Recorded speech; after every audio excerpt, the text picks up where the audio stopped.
Hello students, আমার চ্যানেলে তোমাদেরকে স্বাগত। শুরু করছি ক্লাস 11 ফার্স্ট সেমিস্টারের একটি বাংলা ক্লাস। দেখতে পাচ্ছ তোমাদের সামনে রয়েছে রায় ও মার্টিন প্রশ্নবিচিত্রা ক্লাস 11 ফার্স্ট সেমিস্টার। তো আমরা কিন্তু এই প্রশ্নবিচিত্রা বই থেকে বাংলার ফার্স্ট সেমিস্টারের ক্লাস 11-এর গল্পের এমসিকিউ করছিলাম। তো আমরা করছিলাম তোমাদের যে প্রথম যে গল্পটা আছে, তোমাদের যে প্রথম যে গল্পটা রয়েছে সেই পুঁই মাচা গল্প, ঠিক আছে? পুঁই মাচা গল্প থেকে আমরা কিন্তু দেখো, পুঁই মাচা গল্প থেকে আমরা আজকে 3 নম্বর পর্বটা করব, ঠিক আছে? তো পুঁই মাচা গল্প থেকে আমাদের কিন্তু দুটি পর্ব হয়ে গেছে, অর্থাৎ এই 60 পর্যন্ত আমাদের পুঁই মাচা গল্প থেকে হয়ে গেছে। এবার কিন্তু পুঁই মাচা গল্প থেকে আমরা করব আমাদের তৃতীয় পর্ব, ঠিক আছে? তো প্রথম থেকে শেষ পর্যন্ত দেখবে, ওকে? আর বারবার বলছি, ক্লাস 11 ফার্স্ট সেমিস্টার রায় মার্টিন প্রশ্নবিচিত্রা থেকে এই যে অধ্যায়ভিত্তিক ক্লাসগুলো আমি করাচ্ছি, সেগুলোর জন্য অবশ্যই কিন্তু তোমরা একটু আমার চ্যানেলটাকে সাবস্ক্রাইব করো, ঠিক আছে? তো চলো শুরু করে দিই ক্লাসটি। Class 11 first semester Bangla class, Roy ও মার্টিন প্রশ্নবিচিত্রা থেকে পুঁই মাচা গল্প থেকে এমসিকিউ পর্ব 3, আজকের 3 নম্বর পর্ব, ঠিক আছে? তো চলো শুরু করি।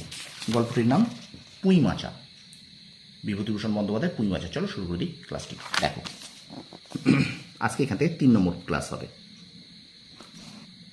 বলছে, বরজপোতার জঙ্গলে দিনে দুপুরে কি লুকিয়ে থাকে? বাঘ। পরে প্রশ্ন, কালীময়ের চণ্ডীমণ্ডপে সেদিন কোন সময়ের সহায়হরির ডাক পড়েছিল? বিকেলবেলায়। পরে প্রশ্ন, ছোট মেয়েটি ড্যাশ মতো সেগুলি তুলিয়া লইয়া খিড়কি অভিমুখ চলিল? কলের পুতুলের। পরে প্রশ্ন, শ্রীমন্ত মজুমদারের ছেলে কাদের হাতে বেদম প্রহার খেয়েছিল? উত্তর হবে কুম্ভকার বধূর আত্মীয় স্বজনের হাতে। কুম্ভকার বধূর আত্মীয় স্বজনের হাতে। পরে প্রশ্ন, মিঠে আঁচে পিঠে ফুলে ওঠে, এটা টোপরের মতো। পরে প্রশ্ন, খুব শীত পড়িয়াছে, সকালে উঠিয়া সহায়হরি দেখিলেন তাহার দুই ছোট মেয়ে ড্যাশ বাঁধিয়া রোদ উঠিবার প্রত্যাশায় উঠোনের ড্যাশ দাঁড়াইয়া আছে। উত্তর হলো দোলাই গায়ে কাঁঠাল তলায়। আচ্ছা, মেদি ফুলের রং হলো নীল, মেদি ফুলের রং নীল। আচ্ছা, তোমার মেয়েটির হয়েছিল কি? উত্তর হবে, বক্তা হলেন এখানে বিষ্ণু সরকার, ঠিক আছে?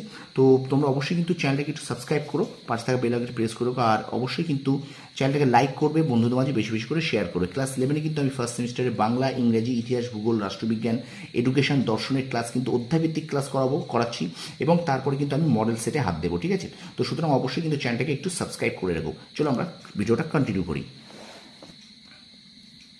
আচ্ছা, পুঁটি ও রাধি খিড়কির দৌড় খুলতেই শুকনো পাতার খসখস করতে করতে ঘন ঝোপের মধ্যে ছুটে পালালো। উত্তর হবে শিয়াল।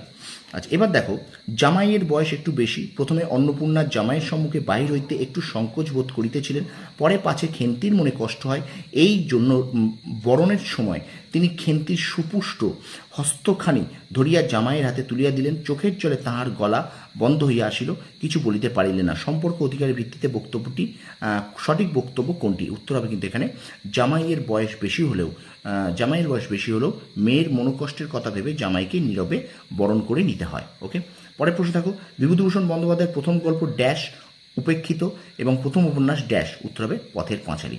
আচ্ছা, বাড়িতে কেহ ছিল না, তখন অন্নপূর্ণা নিজে খিড়কির দৌড়ের আশেপাশে পড়ে থাকা ভালো পুঁইশাকগুলো সংগ্রহ করে নিয়ে আসেন এবং কুচো চিংড়ি দিয়ে তরকারি বানান। এখানে খেন্তির প্রতি অন্নপূর্ণার গোপন স্নেহের প্রকাশ দেখা যায়। পরে প্রশ্ন, সহায়হরি আর্থিক অবস্থা সম্পন্ন এবং বিচক্ষণ হলে খেন্তির বসন্ত হওয়ার পরেও সে সযত্নে বেঁচে থাকতে পারত। আচ্ছা, শীতের সকালে তারকখুড়োর কাছ থেকে একটু ভালো খেজুর রস আনতে চেয়েছিলেন কে? উত্তর হবে সহায়হরি। বাবা যাবে না, মা ঘাটে গেল। এখানে কোথায় যাওয়ার কথা বলা হয়েছে? উত্তর হবে বরজপোতার বনে। আচ্ছা, উনুনের পাশে আগুন পোহাচ্ছিল, এটা পুঁটি ও রাঁধি। পরে প্রশ্ন, তোর বাড়ি যাবে কেন রে? আগে নাতি হোক, তবে তো বক্তাকে ও পাড়ার ঠান দিদি। পরে প্রশ্ন দেখো, বিবৃতি আছে দুটো বিবৃতি পড়ে নাও, একটুখানি দেখে নাও, ঠিক আছে? তো এখানে বিবৃতি 1 এবং বিবৃতি 1 সত্য, বিবৃতি 2 মিথ্যা। আমি কিন্তু এগুলোকে ডিটেলসে পড়ি না, ঠিক আছে, বিবৃতিগুলো। ওকে, তো বিবৃতি 1 সত্য এবং কিন্তু বিবৃতি 2 মিথ্যা। পরে প্রশ্ন, ড্যাশের খটকালিতে খেন্তির বিবাহ হইয়া গেল, সহায়হরির দূর সম্পর্কের আত্মীয়। পরে প্রশ্ন, ও তো একরকম উচ্ছগুগু এক মেয়ে, খেন্তিকে উৎসর্গ করে বলা হয়েছে কারণ আশীর্বাদ হয়ে গেছে। আচ্ছা, পরের প্রশ্ন, পৌষ সংক্রান্তির সন্ধ্যায় অন্নপূর্ণা 3 মেয়েকে যা খেতে দিয়েছিলেন ময়দার গোলা মাখা। খেন্তির কোন রোগে মৃত্যু হয়? বসন্ত রোগে মৃত্যু হয়। আচ্ছা, ফাল্গুন চৈত্র মাসের বিকালে আমসত্ত্ব তুলতে তুলতে অন্নপূর্ণার মন হু করে উঠেছিল কেন? তার অনাচারী লোভী মেয়েটি আজ বাড়িতে নেই যে হাতে পেতে আমসত্ত্ব চাইবে। পরে প্রশ্ন, ঘাড় নাড়িয়া এই আনন্দজনক প্রস্তাব সমর্থন করিল। আনন্দজনক প্রস্তাবটি ছিল আর একটু পুঁইশাকের চচ্চড়ি দেওয়ার প্রস্তাব। সহায়রীর দাওয়া হইতে তাড়াতাড়ি একটি ড্যাশ বাটি উঠাইয়া লইয়া খিড়কি দুয়ার লক্ষ্য করিয়া যাত্রা করিলেন। উত্তর হবে কাঁসার। পরে প্রশ্ন, স্বভাব নইলে পাত্র দেব না করে কি কাণ্ডই করলে? বক্তাকে কালিময়। এবং আজকের ক্লাসের শেষ প্রশ্ন, খেন্তি মা এসব কোথা থেকে আনলি? এসব বলতে কিসের কথা বলা হয়েছে? পুঁইশাকের কথা বলা হয়েছে। তো এই পর্যন্ত আমরা 3 নম্বর ক্লাস শেষ করলাম। ঠিক আছে, রায় মার্টিন প্রশ্নবিদ্যা থেকে ক্লাস 11 ফার্স্ট সেমিস্টার পুঁইশাক গল্প থেকে এমসিকিউ 3 নাম্বার। তো ভিডিওটা ভালো লাগলে অবশ্যই কিন্তু লাইক করবে, কমেন্ট করবে, বন্ধুদের মাঝে বেশি বেশি করে শেয়ার করবে। আর আমার চ্যানেলে যারা নতুন আছো অবশ্যই চ্যানেলটা সাবস্ক্রাইব করো, পাশে থাকা বেল আইকনটি প্রেস করে রাখো। তোমরা সফল হও, তোমাদের সাফল্য কামনা করি। ধন্যবাদ।